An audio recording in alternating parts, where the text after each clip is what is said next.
Uttarkashi tunnel rescue operation 13 दिन से जारी है और टनल के अंदर फंसे 41 मजदूरों को निकालने के लिए सरकार और एजेंसियां लगी हुई हैं। वहीं रेस्क्यू ऑपरेशन को लेकर पीएम मोदी लगातार अपडेट ले रहे हैं। सीएम धामी से फोन कर उन्होंने जानकारी ली है, फंसे हुए मजदूरों के हालात के बारे में पूछा है। इसके साथ ही पीएम मोदी ने सीएम धामी को दिशा निर्देश भी दिए हैं।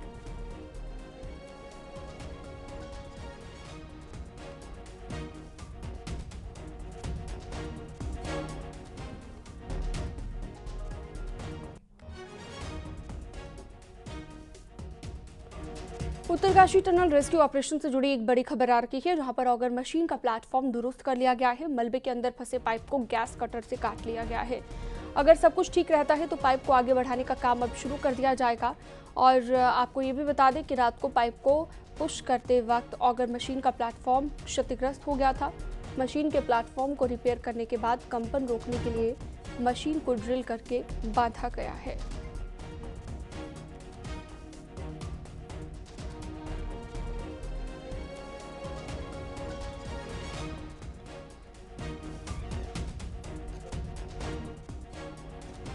न्यूज 18 से भास्कर खुलबे की एक्सक्लूसिव बातचीत हम आपको सुनवाते हैं। उन्होंने कहा है कि अगले 10 से 15 घंटे में मजदूर जो अंदर हैं सकुशल बाहर आ जा सकते हैं और अब आगे कोई दिक्कत नहीं है।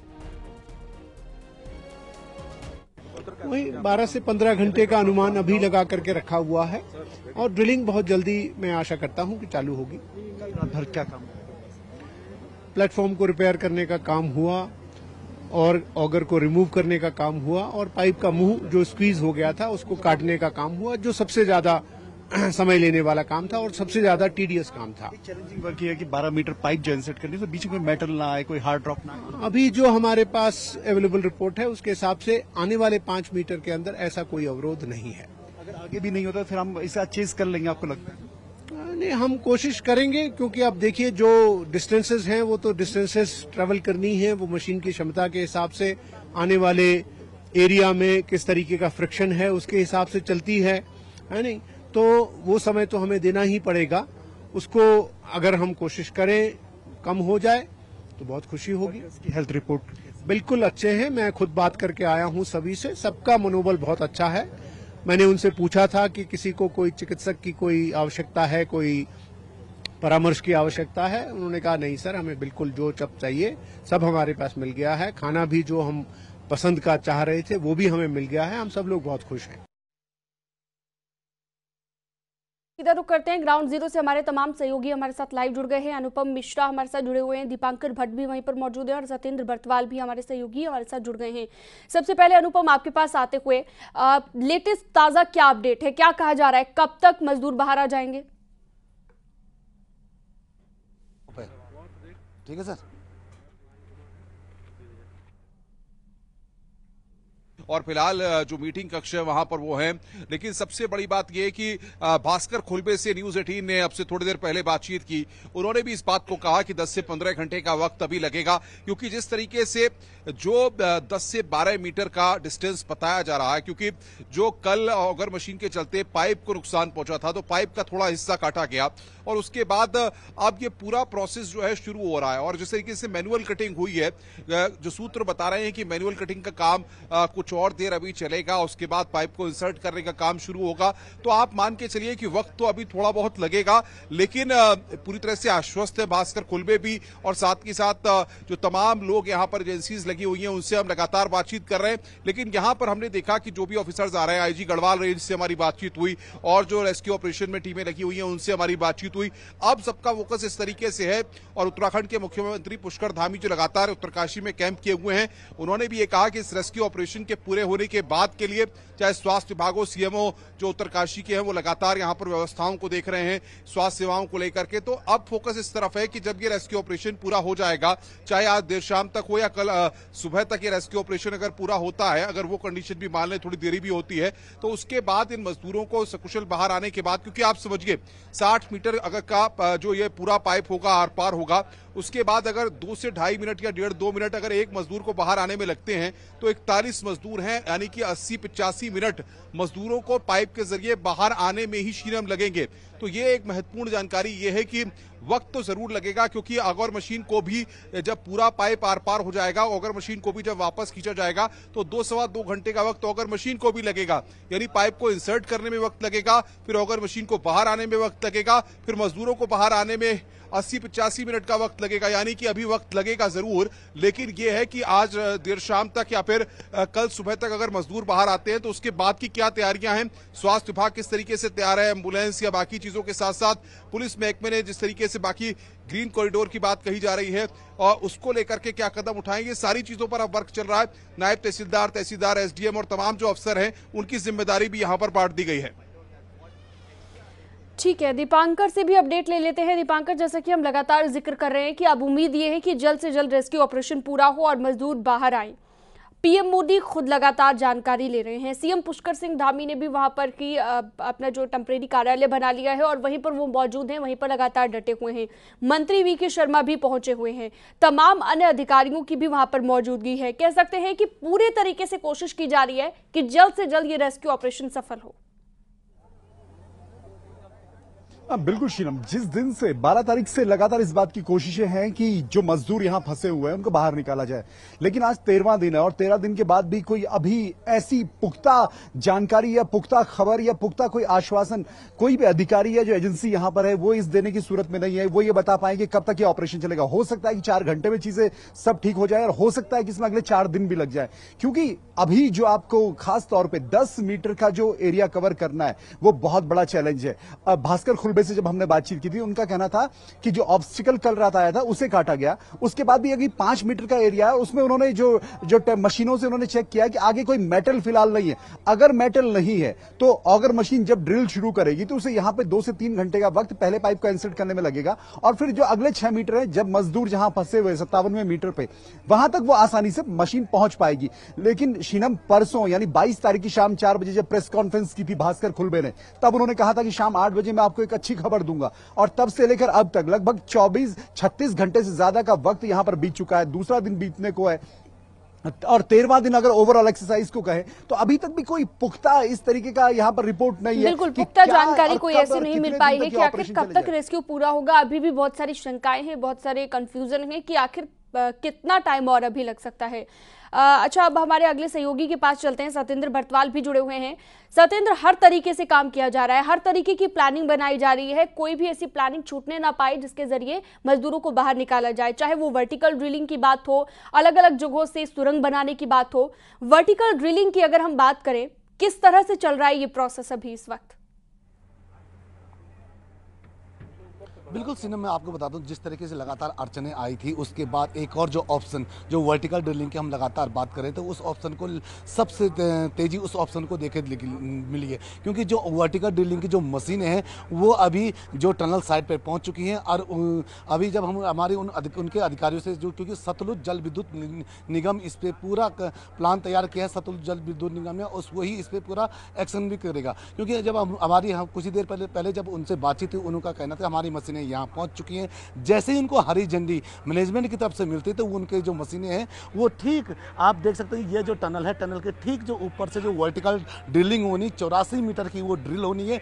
1.2 डायमीटर का पूरा एक एरिया उन्होंने चिन्हित किया है, क्योंकि वहाँ पे पिछले कुछ दिनों से लगातार जियो फिजिकल जो सर्वे की टीम वो वहाँ से सर्वे कर रही थी और उन्होंने वो पिन पॉइंट भी तैयार कर दिया कि जहाँ से अगर वर्टिकल ड्रिलिंग करेंगे तो किसी भी प्रकार का अगल बगल या कोई भी खतरा नहीं होगा। तो 84 मीटर का ये पूरा पाइपलाइन पूरी एक ड्रिल होगी और उसी के जरिए से वहाँ से जो रेस्क्यू करेंगे तो वो रेस्क्यू का एक पूरा प्लान तैयार किया गया है। अभी जब अधिकारियों का जो ये भी कहना कि उसके लिए करीब 4 से 5 दिन का समय उन्होंने मांगा कि वो 4 दिन के अंदर यानी कि टनल के अंदर जो 41 जिंदगियाँ पिछले 13 दिन से फंसी हैं उनके पास पहुँच जाएंगी। लेकिन अभी भी कुछ देर पहले जो हमारी बातचीत जो अधिकारियों से हुई, जो अधिकारियों ने हमारे को बताया है कि जो ऑगर मशीन है वो एक बार फिर यहाँ पे काम कर सकती है, क्योंकि उसकी इंस्टॉलेशन की जो प्रक्रिया है वो लगभग पूरी होने को है और जैसे ही वो इंस्टॉलेशन की प्रक्रिया पूरी होगी उसके बाद, क्योंकि यहाँ से सबसे इजी दिख रहा है यानी ठीक है, आप नजर बनाए रखिएगा लगातार। सत्येंद्र, हमारे तमाम सहयोगी हमारे साथ जुड़े हुए हैं। दीपांकर, आपका भी बहुत शुक्रिया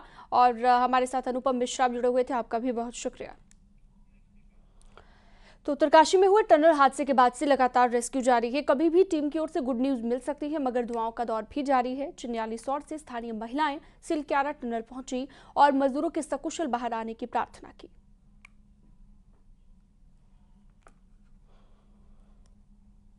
चिन्यालीसौर से यहाँ पर कुछ महिलाएं पहुंची हैं, वो हमारे साथ हैं। मैडम, महिलाओं को क्या लगा आपको कि आप गांव से यहाँ पर आई हैं? हाँ, हमको ऐसा लग रहा कि मजदूर बाहर आए, बड़ी से दुख हो रहा हमको, दुख हो रहा हमको। आप गांव से पैदल चलकर आई हैं? चल कर आए। क्या क्या देखने के लिए आई हैं? और उनको देखने के लिए आए कि बच जाए, वहाँ से बाहर आ जाए। सर, जानकारी तो ये है कि यहाँ पे 40-45 आदमी फंस रखे हैं। हम लोगों ने भी सोचा चलो यहाँ पे देखने चलते हैं, तो बस हमारी यही है कि सब लोग बच जाएं। जब से ये 40 आदमी अंदर फंसे हुए तब से भगवान से प्रार्थना करता हूँ, विष्णु का ध्यान करता हूँ। भगवान वासुकी नाग से जो है 1 दिवसीय हवन करूंगा यहाँ पे।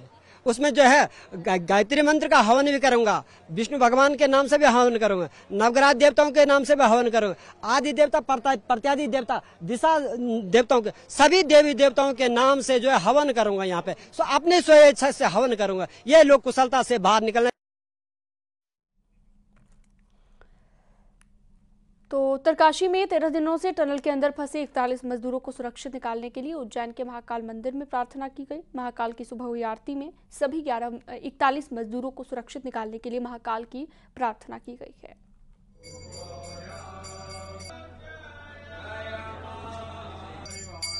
मैं बर्मान मध्य प्रदेश से हूं और आज वही प्रार्थना करने के लिए बाबा महाकाल के पास आया हूं कि ये सब मजदूर जितने भी अटके हुए हैं ये जल्द से जल्द बाहर आ जाए, और जो अमेरिका से स्पेशल मशीन आई थी वो भी जल्द से जल्द अच्छी होकर इन लोगों को बाहर निकाले। यही हम कामना बाबा महाकाल के चरणों में करते हैं। हम महाकाल आए, बस मार्टी में अपने लिए प्रार्थना की है, पर बाकी सबके लिए भी टनल में जो लोग हमारे फंसे हुए हैं उनके लिए हमने प्रार्थना की थी। महाकाल ही है जो काल को टाल सकते हैं, जो मुसीबत से निकाल सकते हैं, इन्हीं में एक शक्ति है। तो हम इनसे बस प्रार्थना कर सकते हैं, सब सुरक्षित बाहर आए। ग्लोबल इन्वेस्टर समिट को लेकर हरिद्वार में बड़ा कार्यक्रम होने जा रहा है, जिसको लेकर मुख्यमंत्री पुष्कर सिंह धामी हरिद्वार पहुंचे, यहां के तमाम उद्योगपतियों से मुलाकात की और इस दौरान हरिद्वार सिडकुल में करीब 15,000 करोड़ रुपए के इन्वेस्टमेंट को लेकर MOU साइन हुए। सिडकुल हरिद्वार के 100 से ज्यादा उद्यमियों ने अपनी फैक्ट्री के एक्सटेंशन और नए उद्योग यहां पर स्थापित करने को लेकर इच्छा जताई है। सिडकुल स्थित निजी होटल में कार्यक्रम का आयोजन किया गया है।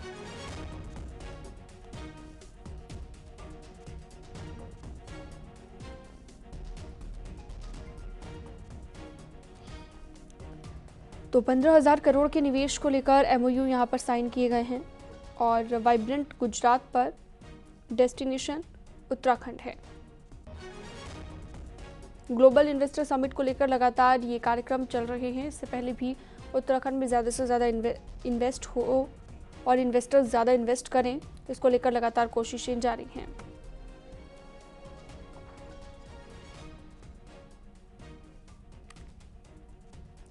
क्षेत्रीय निवेश कॉन्क्लेव में बोले CM पुष्कर सिंह धामी, अभी तक 2 लाख करोड़ के MOU साइन हुए हैं। ग्लोबल इन्वेस्टर समिट के लिए लक्ष्य निर्धारित किया गया है। वाइब्रेंट गुजरात मॉडल की तर्ज पर डेस्टिनेशन उत्तराखंड बनाया जाएगा।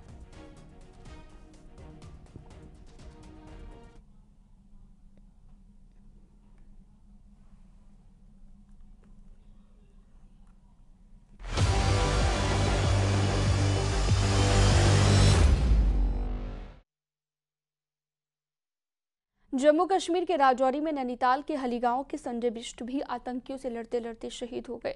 बुधवार को सुरक्षा बलों और आतंकियों के बीच मुठभेड़ हुई थी। शहादत की खबर सुनते ही उनके परिवार में कोहराम मच गया। आज शहीद संजय बिष्ट का पार्थिव शरीर उनके गांव पहुंचने की उम्मीद है, जहां पर उनका अंतिम संस्कार किया जाएगा। संजय बिष्ट के भाई ने बताया कि संजय साल 2012 में आर्मी में भर्ती हुए थे। मंगलवार को रात में ही परिवार से फोन पर बात हुई थी। 15 दिन पहले से ही घर में संजय वापस आ गया था।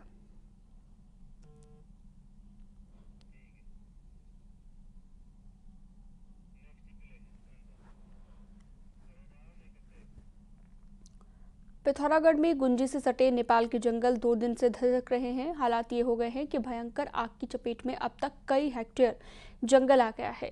नेपाल की ओर से लगी आग के कारण भारतीय क्षेत्र में हर तरफ धुआं है। कौवा पहाड़ी में धधकी आग पर अगर जल्द काबू नहीं पाया गया तो कुछ ही दिनों में भारतीय जंगल भी इसकी चपेट में आ जाएंगे। और हैरानी की बात यह है कि 2 दिनों से नेपाल के जंगल जल रहे हैं, बावजूद इसके नेपाली प्रशासन कोई पहल करता नहीं दिख रहा है।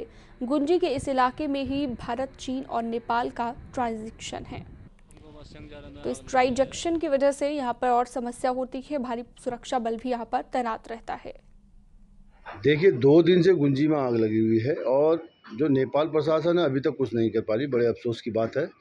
और वहाँ पर हमारी कुलदेवी का भी निवास है और वहाँ पर हमारे व्यास देव का मंदिर भी है, और अगर वो आग नहीं रोका जाता तो मुझे लगता है कि वो बढ़ के हमारे और अन्य गुंजी के जो हमारे और वन संपदा है उसको भी बहुत नुकसान कर सकती है। विजय वर्धन उप्रेती हमारे साथ फोनलाइन पर जुड़ गए हैं ज्यादा जानकारी के लिए। विजय वर्धन, क्या जानकारी इस खबर पर? भारतीय जंगलों तक भी आग पहुंच सकती है, जिस अहम इलाके में ये आग लगी है, सुरक्षा के लिहाज से भी ये इलाका बहुत ज्यादा अहम हो जाता है। तो ये जो इलाका है नेपाल से तो सटा ही है, साथ ही चाइना बॉर्डर से भी लगा हुआ इलाका है। एसएसबी, आईटीबीपी, सेना के जवान यहाँ हर वक्त मुस्तैद रहते हैं। और सबसे बड़ी बात है कि नेपाल की ओर ये आग जो धधकी है, अगर इस पर काबू नहीं पाएगा तो निश्चित तौर पर भारतीय इलाके से भी ये आग फैल सकती है। हालांकि अभी आग जो है वो भारतीय इलाके की ओर नहीं आई है, लेकिन नेपाली प्रशासन की ओर से भी ऐसा कोई प्रयास नहीं हो रहा कि आग पर काबू पाया जाए। लगातार बढ़ रही आग को देखते हुए भारतीय प्रशासन कुछ हद तक एक्टिव हुआ है। उन्हें जो वन विभाग है या अन्य सुरक्षा एजेंसियां हैं वो अलर्ट हुए हैं। अगर भारतीय सीमा क्षेत्र में घुसती है तो उसे बुझाया जाए।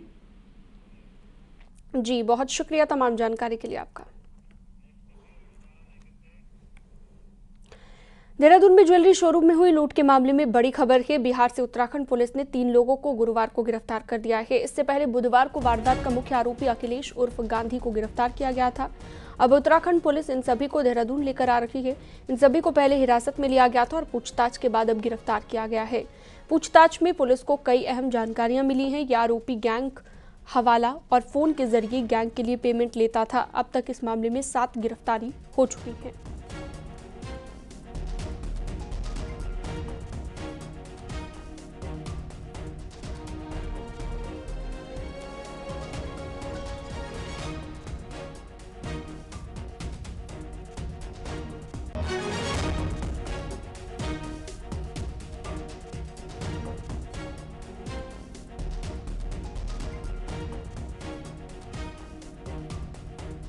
तो बुधवार को आरोपी को गिरफ्तार किया गया है। चारों को दून लेकर आ रही है अब उत्तराखंड पुलिस, और इन लोगों से पूछताछ में कई बड़े खुलासे अब तक हो चुके हैं।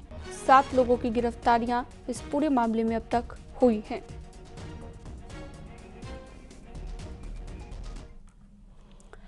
हरिद्वार के जंगल से सटे इलाकों में जंगली हाथियों का उत्पात जारी है। गुरुवार को लक्सर रोड पर मिस्सरपुर में जंगली हाथियों का झुंड सड़क पार कर रहा था कि तभी एक साइकिल सवार वहां से गुजर रहा था। हाथी ने साइकिल सवार पर हमले की कोशिश की तो साइकिल सवार का बैलेंस बिगड़ गया और साइकिल से गिर गया, बेहोश हो गया और यहां पर मौजूद लोगों ने शोर मचाकर हाथियों को वहां से भगाया। घायल का इलाज जो अस्पताल में जारी है।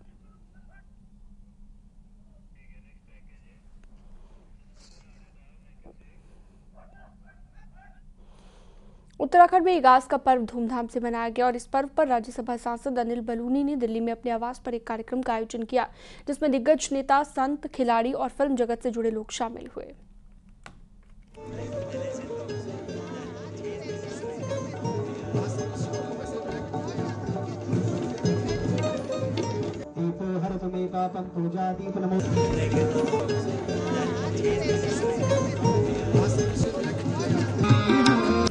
गुरुवार को उत्तराखंड में इगास का त्योहार मनाया गया।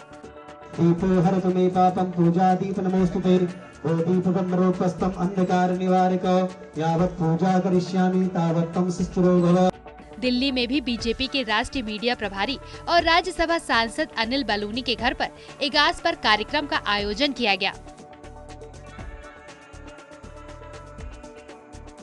अनिल बलूनी के घर हुए कार्यक्रम में गृह मंत्री अमित शाह के साथ केंद्रीय मंत्री हरदीप पुरी भी पहुंचे।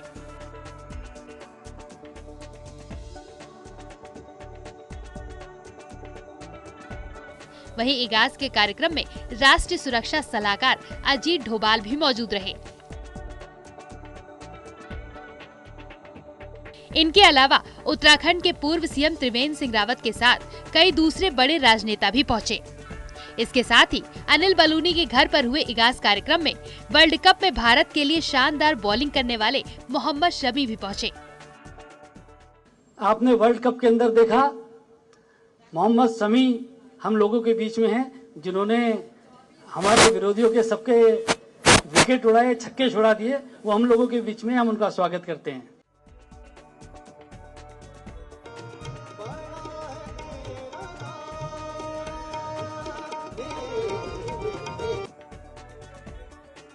तो वहीं चिदानंद मुनि और आचार्य बालकृष्ण भी इगास के कार्यक्रम में शामिल हुए।